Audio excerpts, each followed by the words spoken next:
Welcome back to HyperScale Garage, the channel where we take 1/8 scale brick engineering, precision mechanics, and display-worthy models to the next level. And today we're kicking off an entirely new build series.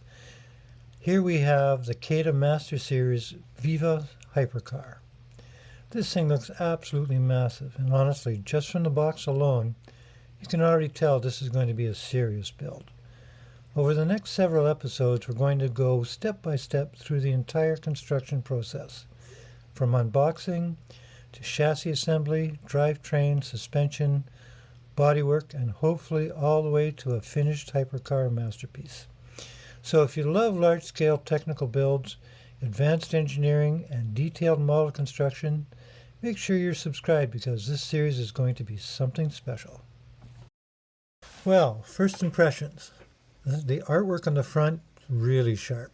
Presentation really feels more like opening a collector's edition product rather than a standard brick set. The Viva Hypercar itself really looks aggressive, futuristic, and incredibly detailed, especially with the low stance, aerodynamic shaping, and all the sculpted body lines. One thing I immediately noticed was the size of the box. It's huge. And usually with these larger Master Series kits, that means we're getting a very dense build with lots of mechanical complexity packed inside. The back and side panels also show off some of the internal features. And from what I can already tell, this model is going to include a pretty advanced drivetrain setup, along with detailed suspension and steering components. This definitely looks like one of those builds where the engineering is just as impressive as the final appearance.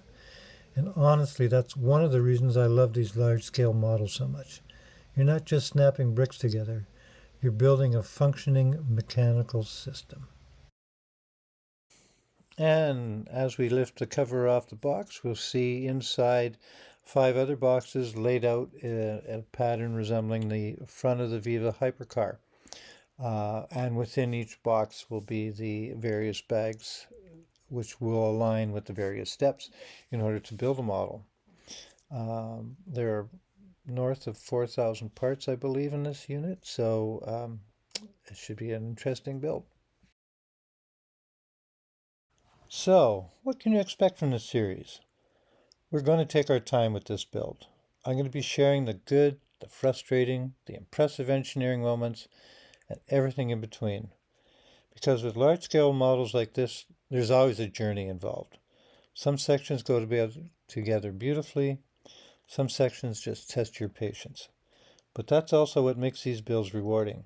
And if this model delivers on what the box is promising, I think the final result is going to look absolutely incredible on display. So, that's our first look at the CADA Master Series Viva Hypercar. Honestly, it already feels like it's going to be one of the biggest and most ambitious builds we've tackled here on HyperScale Garage. So, if you've enjoyed this first episode, make sure to like the video, subscribe to the channel, and turn on notifications so you don't miss the next part of the build series. In the next episode, we'll start diving into the build and see exactly how this hypercar begins to come together. Thanks for watching, and welcome to the garage.